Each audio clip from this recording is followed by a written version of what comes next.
Ebusia. Ahaya SOMPA 106.5 FM Accra.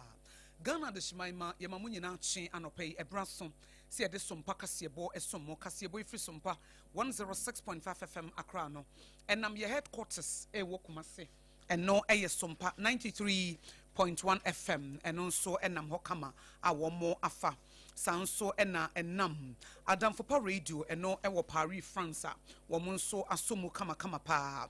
And which in a doma hinkro doma FM 100.7 and Kranza SOMPA 90.7 mensonom Techima SOMPA 106.1 FM Sunyana SOMPA 98.9 Kingdom Mankasim 106.1 FM Kanesh Urban Radio Kaneshi Market Decoder So Baby Radio one SOMPA FM your Facebook page SOMPA 106.5 FM Accra Live and your YouTube no so SOMPA FM Live your website www.sompaonline.com Nana Kojesi Company Limited ko ba simpri mu be maba anopa no nsia kase bobre na asono adansie ho ne ma wo pe won sa beka wo ho na kachi na wo benya no entifo ni kire hoy na mantam dunsie ne nyina no wabodom pem wo ho a wo som Leicester Ghana Limited the yas toothpaste and the brush aba wo betimi asere wo akokodrum na wo senso wonya na bro enam yas toothpaste and the brush nti tonti na 74 mischief and T74 no titi dudo no ene ene tise nsuo wonya bi no mu a na kyese woni pedua no wanya na bro na waye ne ye kama 21st clinic nie ayarasa papa nie brana wo ye sciatica researcher originator pacesetter sciatica yare no wo mutu na se ema wankasa wogitum sampa honwato ayarasa bia yare bia nso wo mutimisa wo mu na ebo ye chepdom ame de anopa no nsia kase bo no ye de asommo anopa yi ensemo ye de esommo no de makotene no ebini Ghana Mampani His Excellency Yera John Dramani Mahama upiemu ewa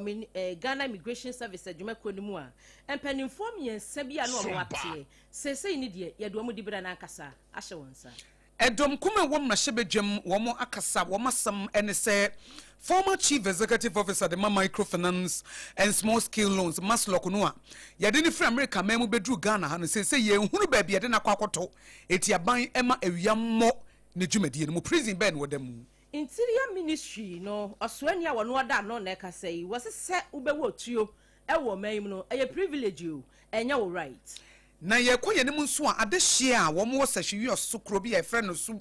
wo masam ene se won kasa wutin wa yi wo ibone wo mo de fa SOMPA kase bo se wo mo kwan no enye ede oham ne abinidi abanti ye mo hu dawudo na mpanifo asonte opiemu ewo nhyiaye so a MPP amanyoko opani a wono ogina mu senkeja wamo abeto abade amane bie no waye tetenani e wafa ho eyo nonyamfo Akwadwo Isaac wadi atu dwa kire mu say 2028 Dr. Haji Mamudu Bawumia ebe winyi e na wono mo hwe ni mo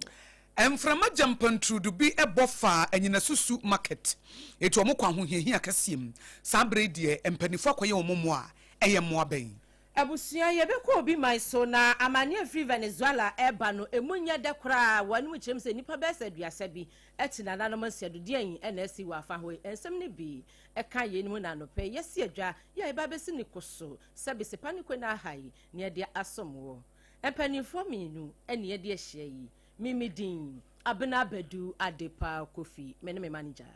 AKOSUA ABOAGYE ubetimi so afrɛ me de nyame ye hyira no anasa AKOSUA nhyira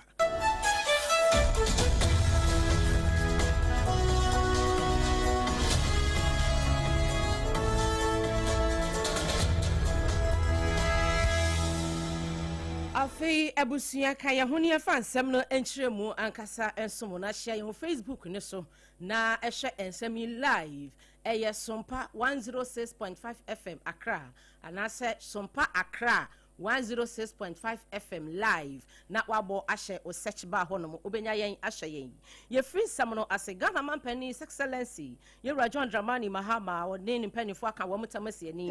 na afei mpanifo wo mudi wo mutuma e wo Ghana Immigration Service GIS mpanifo say ya de acting position ema mpanifo makomako miensa bi our Ghana Migration Service mu a ebre aso se wo mo acte ye no ya hwe se de wo madwuma betumi akoyie ene wo mu duro na afei se yemfa professionalism ye adwuma no ni nyina no ya kerikeri wo mo hu se wose afei ye de ma wo mo ankasa ankasa hye wo mo nsa no wo mo ankasa di so se ye pagya wo mu edu sa rank no na mpanimfo miensen de odi kan eye Mame Evelyn Lolonyu Lotu wanom chiremu say mampani say wono na beye head at the finance and administration directorate no our GIS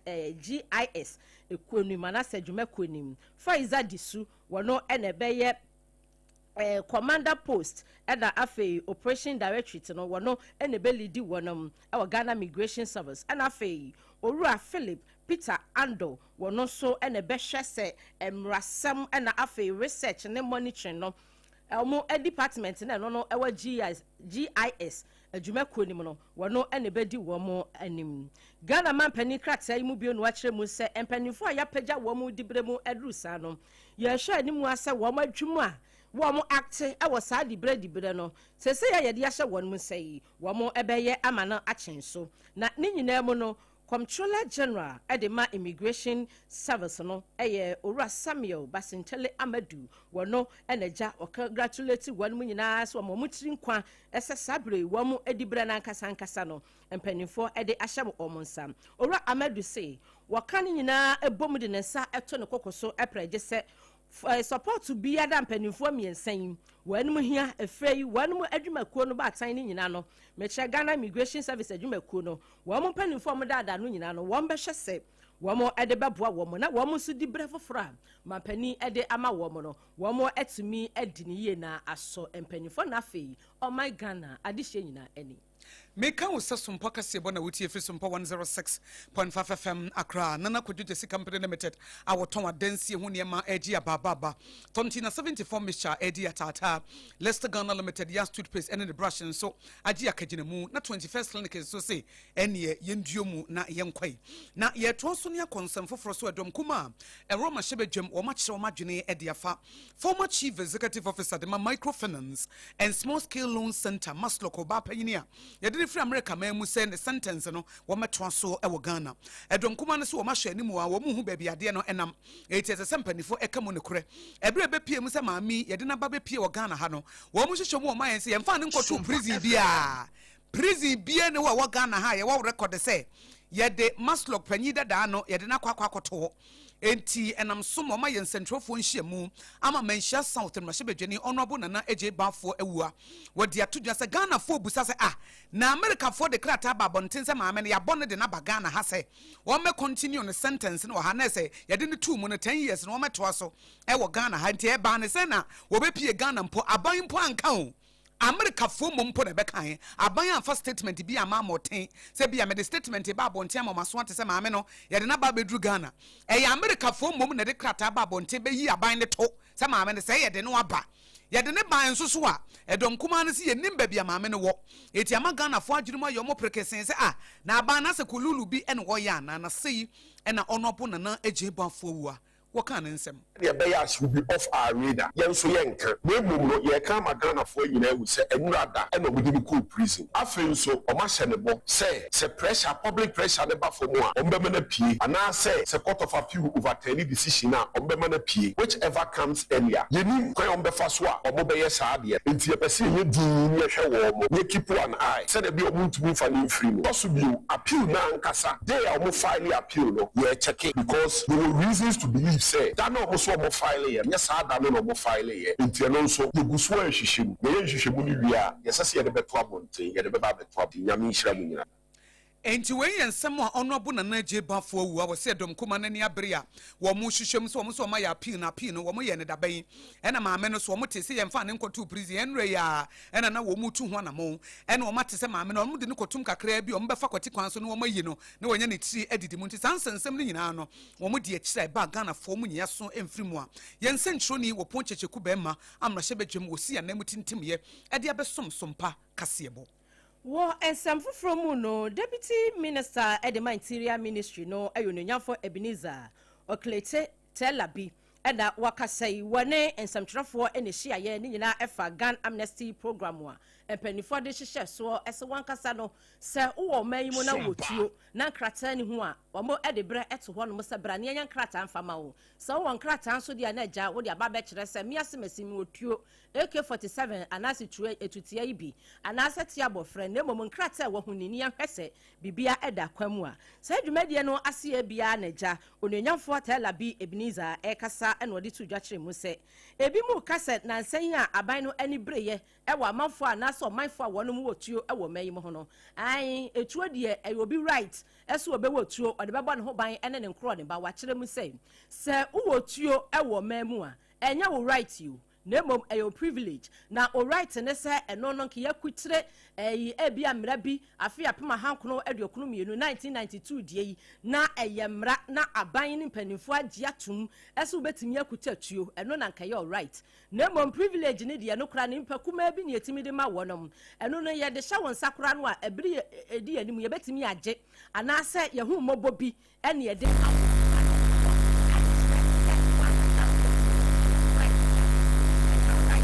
ebra womo ne nsamtwerefo edi ehia ononyamfo Ebenezer okrete telabi kasa no ne nsam no bi eni na me pese amofo ti asete etuo no enye right, it's a privilege na me bia no ye betimi agi afi unsem se hu se tuo na ye di ama no ebetimi edi amafo ewu anase bi di amafo enya ntino no ni ade ese amafo ti ase but the idea ba se ansana ye be mawo tuo ese ehwese tuo no sebi unim sana ye tuo no ana unim se ye kura tuo ndi ye be kyerɛw ye we ma training, you be taking through some training how to handle a gun ansana ya di amount afi so no ye be tese ye be hwɛ mental ye be hu so uni any psychological problem and answer uni problem bia and what you know odi is a oklete telabi edene sam bawie ye wabra wo kire mu se enimanimu ya no ne nsamtwerefo kasa no etu a enu abaino anasa for ensaka 4,000 weapons. Yes, 4,000 weapons no. Wo mo hwehwe mu no ano emu 2,000 de enyenyenyenyenyenyenyenye. Abano ebe sign animanimu ya na aka 2,000 na sa 2,000 ne kra no. E wose wonom ehwehwe mu yie. Ya ka na background check no wonom kwa akodu ase. Ehwehwe sa etuo 2,000 no ne background yie. And sample and ya register e de amade hye no. Na yes so ni mu na say amnesty program. Yedi ta ba ya nipa bebre di wo mu tuo a wo mu kra e de aba. Tuo a enye registered nya bebre di aba. Yenim say bi so wo ho no. Ebi so wo ho no mu. Anything no normal ni dey meet me off head but ya tuo be say 4,000 this year. 2,000 no ye be hye no very soon. 2,000 aka no. Aya amonfo a wo mu di aba. Ebi no ho no wo so papa na di ama wo mu. Oh me di aba because we are not interested in Panswa udi fa ba ye mu now but say upese say tuo no kura na udi adwuma say you fa akwan na ukai ni nyina so the background check everything and so na ya register ye say unyo etu obi hanuma ya wajama achale papa wo hwan ho krata no kura wo hu ni nyina ka ho na ye deputy minister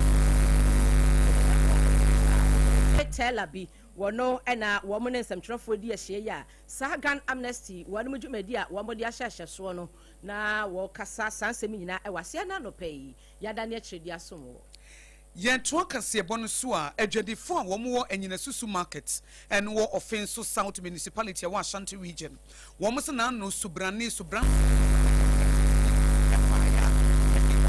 benedie beto wo mo so ema anyina susu market no na enema nyina ayebasa na eno achi no ena wo mo sempanifo mrem municipal assembly no etuanamo akose nsuo na etoye na mframma jampantrudu tachire na ma anyina susu market jirigu fom na de ahohiahia ebre wo mo no wo mo kobo ye wo mo moa na anye bia ha no wooden structures na egu fom no wo masisi foforo de amo mo no mo de asomade hye efse nipa hia mo ampa wasese wo hye se de adwade esi koso anyina susu no a na nke koye kama na sɛ de nso ni so toye no na mframa no enamu no na no ohye ekowi ase no wo ne ma nyina esese eti municipal assembly na wo offense south no wo moto na mo de eboa wo na o masetene mu asan asori biem Alano Sunday chairman, where Sabi, Yawa, the better travel from Ma, the Rea, then I'm no more to Yama Guma, or Mania, fema ya ase no na me kwa na ga na se na eye enyim no na obi anya be elianom ayesi empata fema bi na afa ani empata nyina bubu ani yentebu nyina bubu asen enti eja yeremo yamantanyi ani na assembly mara ne webusuafo bewewe omonum ye na eja omna ye empata ma na nsei no nko ana de ye adwuma ni sika no ne ye gye nti e ma anum ye omu gyaadu ye so a ye ho be kire ye enti adwadifo na ekasa no se mugye agu yeso a ye ho be kire ye ankasa eti yesram se monye ye moa na wakasa wie na municipal chief executive officer ma offense south honorable Frank Owusu Amoa wonu so de na no tu mu biem se assembly na hu wo mahiade eti wo be ye se de be ya adwadifo no ho be henha wo mo kakra Consider the Everton Jordan, and Tiasempa, and sooner a turn, adding from a tent to be bar, and my comaketima, who are best a half of the a soup pie. And she, Tama, a young tea as assembling, who I'm trying to me from another name for accounting and directors, a and pie corner and no crescent at 10 now, Casa. And she, a buy necessary will be found yours. I just say, Jada, Emma, said you one among phones in your BBD. In the 17 be more, until the Akaso Emma House. Your general now necessary 2 among the associates now. Be 20 packets.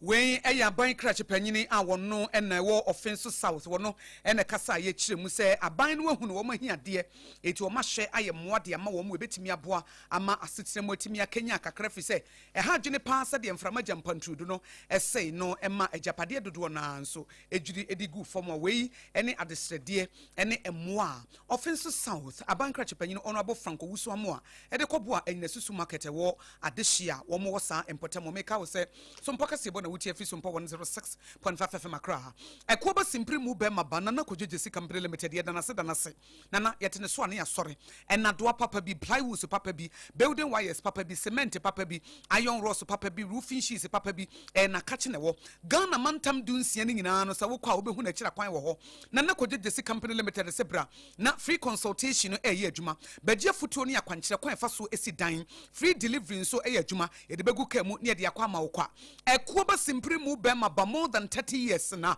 waton adansie ho niema Ghana fo amwo amono ne se wo ka che agent ne wo ka che wabusuafo wo faase wo nua ne se wo ma amene se wo nsi dan ma wo ka che ne se konna na kodjojesi company limited nchen e se ho na wo betimi enye ne yi Accra ni kumase ne miamia nyina wo ho nti frɛ no 020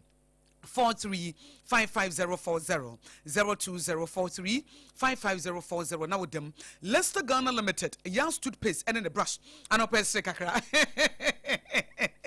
na yade we see egu anu mu nti wa ekoyie ma esa wo sen wo hwe ne yie na ba hwe wo sen yie a young toothpaste and in the brush and make am forma wo ebra wo tie SOMPA 106.5 FM Accra na wo se wo sen wo nya na bro no na wa hwe no nso se young toothpaste and young toothbrush no and ye ne sa young toothpaste and young toothbrush young toothpaste and young toothbrush and no one na busu nchemfa ma me ne papa de chichi wo mo se enkoda de chichi wo mo se empanifo de chichi wo mo se emerwa enkokora obi de chichi ne se eti dachi wo benyi wo se ba kokora entu ntofom efisa wo nkoda brem ene wo hye wo siye ebra wo de young toothpaste and young toothbrush no wo de aye adwuma te se de Timothy Paul ka kire ne se firi wo nkoda brem ene anananom o matete wo sanso na wo so firi wo nkoda brem ene de young toothpaste ene ne brush no ye timedi aboa wo eti bomodi ansa wo befre wo Accra 05016195888 05016195888 and a Kumasi 05013903338 05013903338 Tontina 74 Misha titi dudo no eni ani te sensuo ye nananom eno anu omunum ye anu omode yare to nkwanta na o mapaye ene wishi abrante ne ababawa ena meti ena majonku ena ulcer ena kurotomia ena da bia woni yare dampa ba ko so edro ba ko pe na wohia fasi center table no so bobia no pa bobia wia bobia numere woni yare to nkwanta wa pai where your friend prevention is better than cure yare no kra emma ena wakasa wo de kwa yare sabia Tontina 74 Misha T74 no ena make am wasama kire wo no heba Mr papa bi I did DHC afra FD nso wo magia to mo prekope say wo pedudu atua eno anso obeko Okanshi drug lane ena Kumasi Ashtown Kolina Heba Tontina 74 Misha na ewa bobrebe chronic cough no enko nom Tontina 74 Misha na ulcer na edu nipadua na oyafuru makone aba ekwa na aba kwa na aba no na wotu na woyefunu na ade ne ho nom tonti na 74 mixture na ekuru eton ho a chance na ewu nom tonti na 74 mixture anajo wodunso tentem ansa na bebre ansa na ade ache no ne nyina no T74 ebetimi aye ho adwuma frɛ 024607349 024607349 and 0501628931 0501628931 na wodem 21st clinic enna ayara sabia kese Ghana fo nim ne Ghana fo mo abrochire de dominim nim wo mo pa no eye sciatica yare no na sciatica no eye yare a efa wontine no efa wo sisi achi na afa wo toase na afa wo srem na aba besi wo nas na emu ka wo se de wo mo ye originator bebo odi mi ehun se na say ye sori ya na ye toase ye ya no ye frɛ ne sciatica no eye 21st clinic eye ayara sabia say ye stroke mo buo yare diabetes, hypertension, yare bia wo na dro na dro bia wo yare a esa e wo 21st clinic entibra. It apart from sciatica no mo ye expert no yare bia nso wo mugiro mo na so se aboa papo a doctor for ne nurse for wo ho a eye adwuma na nyasam ketewa ebi e wo kaso akoma se sunya na tachiman enkranza takwatakora debre kum goso oboase na mom se wo nkran ha tantra he runabout se wo fi achemota mo e na eba wo furo bepo no a onsani fa so ho no a ba bia na kejegesi e wo no e ho no a na kejesi wo no ne ben bon ho pepepe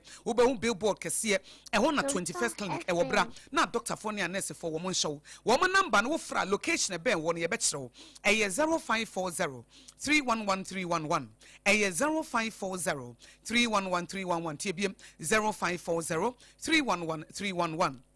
21st clinic still woman ye sciatica expert me kan say sompa kasebo na wutie fri sompa 106.5 FM akra ye ba ye be kwa hye ensema hodo a esini amono ne de na ye de ato awo so ye be san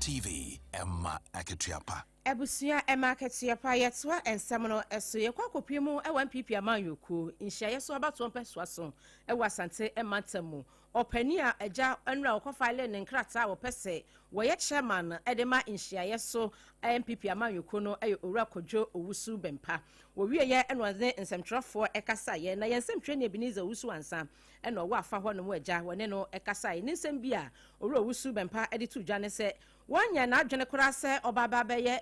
chairman na obepre chairmanship position no no ahase a wo bo adehye ne pa enti no pie mu a ICT center wo honom eja oboa wo mo e mo complete ya fei free national health insurance registration ibi wo ye bi ma adehye bo host wo ye bi ene niam bi eka ka wo reshape kwan na ne nyina kanfua no wo mo ye adwuma dia boa Dr. Alhaji Mamudu Bawumia ese 2028 obetumi abeyo mampanini constituency chairman anamutuo na miguso ami esronkone de zizeko amedian sesa frame owusu bempa bi frame MP assist the unifier say edin a abeka medin no hono no cause MP no me na me ba beso na sene e we constituency anti da bia me ka me say Dr. Mahmoud Bawumia o ma onyi hia esu mfiri na dwendwen ho me ne Dr. Stephen Amoa ye be ka bum asom ye manfo wo hia eso ama hia eso ayekra behwe mo fa hia eso nka na dwendwen ho kra na me ya brante a sebi ye kakra nyame de adom bia mede boa me man se wo hwe rounds ya me ekura na me ne health insurance for na eko a nipa 1300 plus a wo ye police station executive no obia wone wo ma enu achi no owura kwadwo owusu bempa ese se MPP amanyoko no epese 2028 wo mo fa ne fala pa na amanfo yam agi wo mo hyewa e wo se wo mo ka wo mo bom no mo ye adwumadene mabufu bia nche omumu mabati maka obia mfiri omumu no mumbra na obia mfere ni nche ne constituency me owura Dr. Stephen Dr. Mahmoud Bawumia oda ye nyina ya no party no a ye wo mu no me owusu bempa de me dia me twa to me ho so ne se me mpatamu a me wo ye me constituency na me ye ho adwuma etiti obi so atwoman wo beja onye ho adwuma obi wo adenta onye ho adwuma obi wo okuase a onye ho adwuma enti me owusu bempa de me mpatamu ha de enti na wo hwe me timu a me de ba empanyimfo etitiri wo a omo nhyae so ha Dr. Steven Amoa echitafo Honorable Kennedy Kankam echitafo enum ene ka meti mu ho Dr. Steven Amoa na echitafo enum ene eka meti Owura Kwadwo Owusu Bempa wose Yakopon ya adom opese wo yetitena ni dima MPP amayoko no nhia yeso abato mpeso aso ena nura ode ne nkrata ekoya yensem twene ebedizo Owusu ansa ene ne twetwe nsankomo Yɛto akasɛbɔ no so ana yɛkɔ sui ɛno wɔ Sahwiwiɔso municipality ɛwɔ Western North region. Wɔma de sɛdi ɔmo de ato dwa ne sɛ wɔmo kwan atete, wɔmo kwan ɛnyɛ. Etu ɔmo bɛsɛ mpanimfoɔ mmerɛm. Na driverfoɔ ɛne akuafoɔ ne titiri akuafoɔ mfudie wɔma te wɔmo ne mu fifire abrate penten kwa adu awie no. Ɛkwan bɛn ne yɛbɛfa so ne yɛde aburo no abakrum. Ɛkwan bɛn ne yɛbɛfa so de ntoos no abakrum. Ɛkwan bɛn ne yɛbɛfa so de bankye ɛne bɔɔdeɛ ne koko ne yɛde abakrum. Efisɛ ɛkwan ne nyɛ. Eti bia na mpanimfoɔ nim ɔmo saa suifoɔ no a ɔmo Sahwiwiɔso municipality ɛwɔ Western North region no wɔmo nso yɛ Ghana yiedie ne bi so ɔmo so ɛyɛ yo tom eti ɔmo nkasa ɛwɔ ho wɔmo de adesɛdeɛ ɛto mmarahyɛ badwani ɔwɔ mpɔtam wɔyɛ Sahwiwiɔso constituency ɔno abo Kofi Bentel afo sɛ ɛne municipal chief executive officer ɔno so wɔ hɔ ɔno abo Dominic Jasi so ɔpanyini sɛ woni mu a adehye yɛbrɛ yɛ kwan no atete sɛ kontebi Kwano de yebre ho fa kwano ye asaya magisia omunam support kusu na omuye patrack enuma ya jobbers na papa ti kwano de moaye office ye yi the reception ye ania no omuduma directly na betie ye service ye for policy na betie ye I montre ye fa abana omomo du so be boy ye kwanye ye kan ya so enye omuduma Eni ayeti ye ayadehye wosui ewo Sahwiwiɔso Kropomo Western North region eno na assembly member wono nso ho Honorable Benedict Arthur wo kyekye mu anamoto mo gidi sempanifo to a ebetimi aboa na de anigye kakra bi abradehye a wo mu krom ho na how de see any electoral area ye wo how bibiri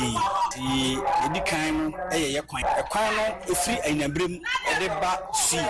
nokre aban na ebo ne homoden e shape kwan no na mom omudika gu kotar ma kotar ni nyina ye ma ye MP aswatene MC Honorable Dominic Jesse kone ho nyankasa person ma kone ho me da koto nanim ye kwan no sei na aye nokre wadikan ma grader abegrade amai na ye nso mo ye patching so kwan no a patching no nso no emwa say we be say the kwan no se tutu na reconstruction ne mo manye patching tie be sere MC semanento ura fibente afa se big push ni mpo no entumi nya adwuma ono ankasa emwa ye de enim betumi na ekwan ye fra nya brem e de ba su se enti aban krache panyin ne mmarahyɛ badwani no sɛ aban mpo ntimi mmoa wɔ mo a wɔn mɛboa na tiefo sɛ wohwɛ kwan yɛ yi wɔ Facebook page ɛwɔ SOMPA 106.5 FM akra na sɛ atete sɛ ni party sampatam hɔ enso kakra to ya teche pa wonya baabi mfa wontimi fa kan kofa wo nti omuso mumfudie nyina aka nwuram eti omo de fa SOMPA kase bo so sempanifo ɛmɛyɛ omo ho a ɔsomafo kwam yɛ wusu ɛna tintim yɛ ɛde SOMPA kase bo afei yakɔ amanone na Venezuela mining ɛhɔ ne yɛde wokɔ awerɛho sɛm ofiri hɔ ɛba ɛne sɛ asase akasa ama adehye bɛɛ sɛ aduasa 30 wɔmati nananom nsɛdo afoforo bɛɛ sɛ ahanson 700 wɔnum kyerɛ mu sɛ wɔmaprɛprɛ mu ɛde ne paa yɛ de wɔmakɔ gu ɔman no ayɛ asabea kɛseɛ yɛ a wɔnom ɛhwɛ wɔn ɛyadeɛ US Geological Survey wɔn ɛkrata wɔn de ba ayɛ kyerɛ mu sɛ wohwɛ sɛ deɛ earthquake no asase wosoɔ no esi ya na hoɔden a ɛde ɛnante yɛ paa ɛyɛ bɛɛ sɛ 7.2 broni bɛka sɛ magnitude no na afei ɛnante ɛkɔ aborɔfo kwansi bɛɛ sɛ 160 kilometers ya wɔnom ɛhwɛ mu a ɛyɛ affect wɔnom capital city no ɛyɛ Caracas no ɛno na nafoɔ FM afei anso hɔ nko a wokɔ na tɔyɛ fam a West Caracas wono wo mu kyerɛ mu sɛ edidiri mu pa na wo mu kyerɛ mu sɛ a minute after the earthquake ni si ye eni tete be se baako no asase ne sa wo so kuma bi a ɛno so na hoɔden be se 7.5 de broni be ka se tremor no ebi esanso si earthquake no achi na wei na prempren ya wo pani ya wono ɔyɛ interim president ya wono of Venezuela mining Delcy Rodriguez wakasa kyerɛ mu sɛ sɛdeɛ ɛsi ne deɛ ahometew esan se adan ye no no yankwankwa adan aban ne de enwuma kese ya adwiri agu no asefem na womo abomo modin ase edan adwidwiri gu sa no adehye bi ekwahyehyɛ ase womo timi yiyi womo na so ni nyina mu no ma enipa afiri wonsa afei foforo no aso na epra United States of America womo president Yewura Donald Trump womo kyeremu se wakɔ womo moa akɔ so won mo ase na ye nyina nim se ebra okotu womo epani Nicolas Maduro no na military for enegusu anu omo hwekire no enti no eho akohia ese US nso ekwakoso Venezuela man mu a akwakoso womo asene ya akoya arahosem nipa aduasa womo ti nananom siedo earthquake nti kasebo no si ensema de somo no pa dedi makotene bi ene se edom kuma wo mrahye badwam akasa kyerem se Maslok panyi dada ye de ni free America be pie Ghana ha no ya hu prison na woda ena wo mate se aban ne pese onya ne ti edidi mu eti aban enka no kro wo ma awia emmo dwumadi a ekoso efo oba na ho Ghana man penny excellency and afa Ghana Immigration Service and penny for one much say 3 deputy comptrollers general and penny for no more act no say the brassons here do di Brennan Casano ama wono SMP kan wono ne de somo se kase bo fi SOMPA 106.5 FM Accra a free Accra no e fa your headquarters e wokuma se e ye SOMPA 93.1 FM Madam Fopa Radio Doma Hinkro 100.7 Nkranza SOMPA Techman SOMPA Sunyana SOMPA Kingdom 106.1 FM Kanesh Emba Radio Kaneshi Market decoder so baby radio no wono your Facebook page ne ye SOMPA 106.5 FM Accra YouTube ye SOMPA FM Live your website e ye www.sompaonline.com nana ko jesi company limited oton adansi ho niam Leicester Ghana Limited or the Yas toothpaste and then the brush about 74 mesha eye immune booster papa na 21st clinic wom ye sciatica expert ene boy chidom ye ne de kase boy esomo no pay eye me die nyame ehira no akosua ago aboagye wobetimi so afrem yakosua nhira menne medoba abena bedu adepa kofi